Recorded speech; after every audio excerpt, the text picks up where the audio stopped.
Parmi les règles essentielles qu'il incombe de connaître, c'est le fait que la base concernant les interactions des gens les uns les autres, al-mu'amalat, c'est le caractère permis. Également, la base concernant al-adat, les habitudes, c'est le caractère permis. C'est pour cela que Cheikh Ibn Uthaymin, dans son poème Manzoumat usul al-fiqh wa qawa'idih, il nous dit wal-aslu fil ashya'i hillun. Et la base concernant les choses, al-ashya, c'est le caractère permis, hillun.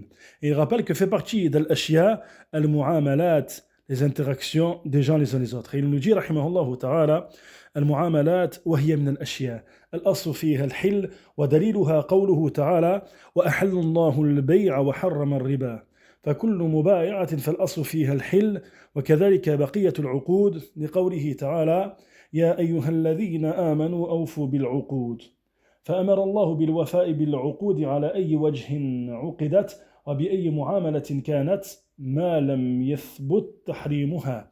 Il nous dit al-mu'amalat, c'est-à-dire les interactions des gens les uns les autres, ceci fait partie de l'ashya, des choses. Et la base concernant celle-ci, c'est le caractère permis.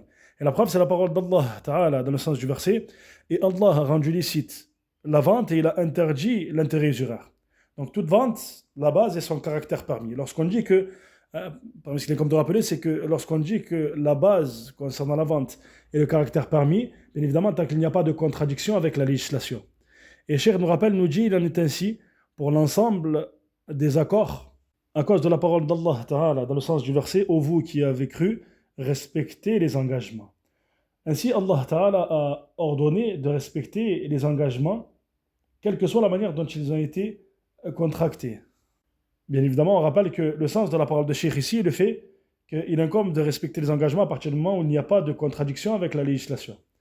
Et puis Cheikh nous dit, quelle que soit l'interaction qui a eu lieu, tant qu'il n'a pas été affirmé son caractère interdit. Il a également rappelé un hadith المسلمون على شروطهم إلا شرطا أحل حراما أو حرم حلالا فهذا الحديث وإن كان ضعيفا لكن يؤيده حديث عائشة رضي الله عنها في الصحيحين كل شرط ليس في كتاب الله فهو باطل وإن كان 100 شرط فدل على أن ما كان موافقا لحكم الله فإنه غير باطل. Puis Cheikh a rappelé un hadith du prophète sallallahu alayhi wa sallam qu'il a considéré comme faible, dans le sens du hadith, les musulmans sont en fonction de leurs conditions. Si ce n'est une condition qui a rendu licite ce qui est illicite ou qui a rendu illicite ce qui est licite. Et il nous dit que ce hadith, bien qu'il soit faible, il a été appuyé par le hadith de Aïcha dans les deux recueils authentiques, dans le sens du hadith, toute condition qui n'est pas dans le livre d'Allah, alors elle est vaine. Et même s'il s'agit de 100 conditions.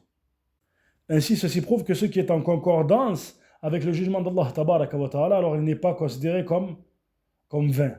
Ça, c'est concernant al-mu'amalat. Et il nous dit concernant al-adat, c'est-à-dire les habitudes, تدخل في الأشياء فالأصل فيها الحل فإذا فعل الناس شيئا على وجه العادة فإنه لا ينكر عليهم إلا إذا قام الدليل على أن هذه العادة محرمة فتمنع.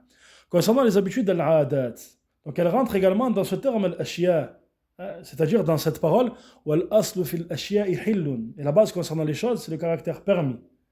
Ainsi, la base concernant les habitudes, c'est le caractère permis.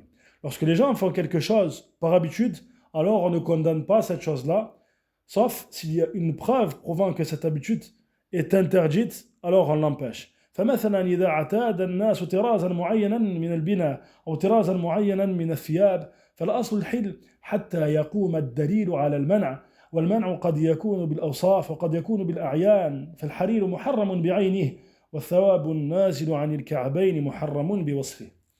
Puis Cheikh nous donne un exemple, il nous dit, lorsque les gens ont l'habitude de concevoir leur maison avec des matériaux particuliers, par exemple, ou alors leurs vêtements à travers des matières particulières, alors la base concernant cette chose est le caractère permis, jusqu'à ce qu'il y ait une preuve prouvant le caractère interdit de cette chose. Puis Cheikh rappelle que le caractère interdit peut être en relation avec la description de cette chose, ou alors elle peut être en relation avec l'essence même de cette chose. Si on prend l'exemple de la soie, alors elle est interdite de par son essence, de par l'essence même de cette matière pour l'homme, bien évidemment. Et si on prend l'exemple du vêtement qui descend sous les chevilles, alors il est interdit à cause de sa description. C'est-à-dire que le vêtement peut être dans une matière dont il est permis de se vêtir de cette matière-là, mais à cause de sa description, c'est-à-dire à cause du fait qu'il descend sous les chevilles, alors il est interdit dans sa description. Et lorsque tu as compris ce principe, tu comprends donc la fausseté de ceux qui prétendent que l'islam est une religion de restriction. Wal'iyadu billah. Ce n'est pas du tout le cas. Mais nous disons plutôt que la base concernant l'adoration, al-aslu fil ibada, al-hadr. La base concernant l'adoration, c'est le caractère interdit. حتى يكون دليل على مشروعيتها, jusqu'à ce qu'il y ait une preuve concernant son caractère permis. Et nous disons que ce qui est en dehors de l'acte d'adoration, c'est-à-dire al-ashya, ce qui rentre dans al-ashya, que ce soit le mu'amalat, les interactions des gens les uns les autres, ou alors les habitudes, al-adat, al-aslu fiha, al-hil. La base concernant ces choses-là, c'est le caractère permis. حتى يكون دليل على تحريمها, jusqu'à ce qu'il y ait une preuve prouvant son caractère interdit.